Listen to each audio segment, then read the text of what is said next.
کہ در حقیقت تزکیہ نفس کا ذریعہ یہ قرآن ہے۔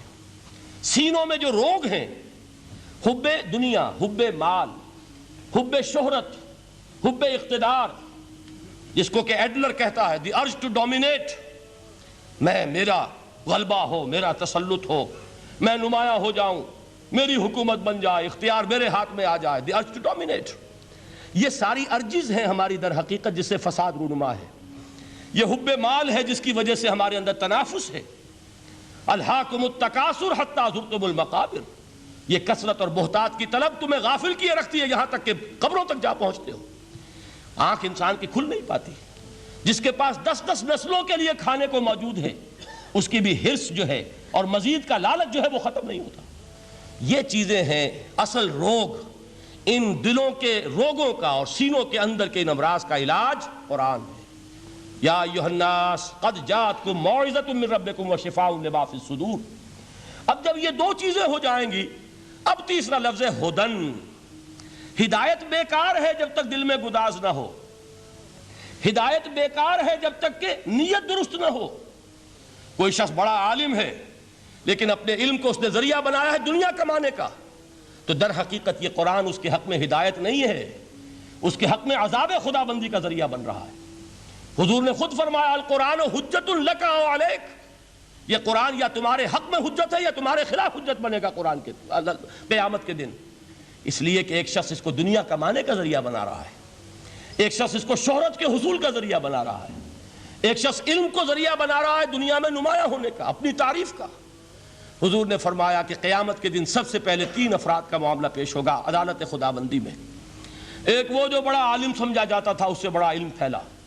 دوسرا وہ جو بہت صاحب ثروت تھا، اس نے بہت خیرات کے کاموں میں پیسہ لگایا۔ تیسرا وہ جو دنیا میں شہید سمجھا جاتا تھا کہ اللہ کی راہ میں جنگ کرتے ہوئے جان دے دی۔ اللہ ان تینوں سے جو اس کو نعمتیں دی تھی ان کا ذکر کر کے پوچھے گا کہ میں نے تمہیں یہ دیا، تمہیں یہ دیا، تمہیں یہ دیا، تم کیا کر کے لائے؟ وہ شہید کہے گا کہ اللہ میں نے تیری راہ میں جنگ کی اور اپنی جان دے دی تاکہ تو راضی ہو جائے۔ اللہ فرمائے گا کذبتا، تو نے جھوٹ بولا، انک قد قاتلت لان یقال جریء، تو نے تو ایک جنگ اس لیے کی تھی کہ کہا جائے کہ بڑا جری ہے، بڑا بہادر ہے۔ یہ لوگوں سے بہادری کے تمغے لینا تمہارا مقصود تھا۔ وقد قیل، وہ کہا جا چکا ہے، اب یہاں تمہارے لیے کچھ نہیں۔ اور فرشتوں کو حکم ہوگا اور وہ اوندے منہ اس کو گھسیٹتے ہوئے جہنم میں جھونک دیں گے۔ دنیا میں شہید سمجھا جا رہا ہے، آخرت میں جہنمی ہے۔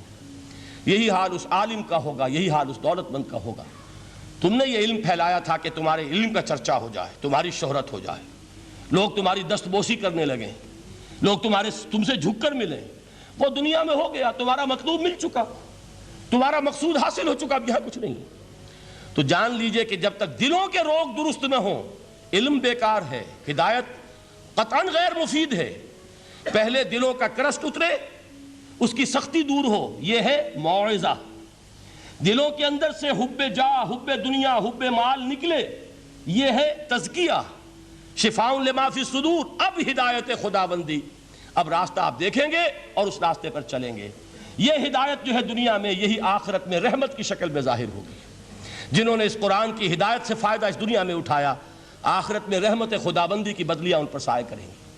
ایک حدیث میں تو باقاعدہ الفاظ آئے ہیں کہ سورہ بقرہ اور سورہ آل عمران یہ 2 بدلیوں کی صورت میں ظاہر ہوں گی میدان حشر میں، اور ان لوگوں پر سایہ کریں گی کہ جن کو ان سے بڑی محبت تھی۔